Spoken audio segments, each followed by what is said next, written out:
আমরা পর ক্যাপসুল বানিয়ে ফেলেছি। এবার এটা খেয়ে জানতে পারবো কি পর আসছে আমাদের ভিতরে। না তুই ছোট আছিস, আমাকে দে, আমি খেয়ে দেখি কিছু হতে পারে।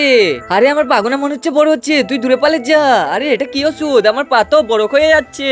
আরে ভাই কি হচ্ছে? আরে আমি হিলতে পারছি না, পাথর হয়ে যাচ্ছি। আরে আমার ভাই পাথর হয়ে গেল, আমাকে কিছু একটা করতেই হবে। আরে ভাই যে ওষুধটা আমরা বানিয়েছিলাম সেই ওষুধটা খেয়ে আমার ভাই পাথর হয়ে গেছে। আরে কি করবো তাড়াতাড়ি বল। আরে এর জন্য তোমাকে পাহাড়ের উপরে যেতে হবে। পাহাড়ের উপরে যে একটা কাচের বয়ম পাবে সেটা নিয়ে আসবে, আমি যাবো আমার ভাইকে বাঁচানোর নাকি। কোথায় আছে সেই নীল বড়, খুঁজেই তো পাচ্ছি না। ওই তো সামনে, এই তো সেই পাথর, এই পাথরের জন্যই বলছিল।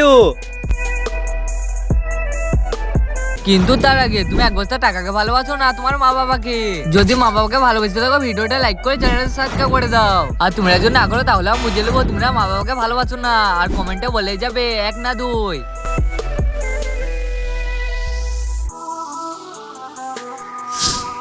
আরে বোন আমি ঠিক হয়ে গেছি। এই দেখ আমি একটা পাথর পেয়ে গেছি, কোনো মানুষ পাথর হয়ে গেলে ঠিকও করা হবে।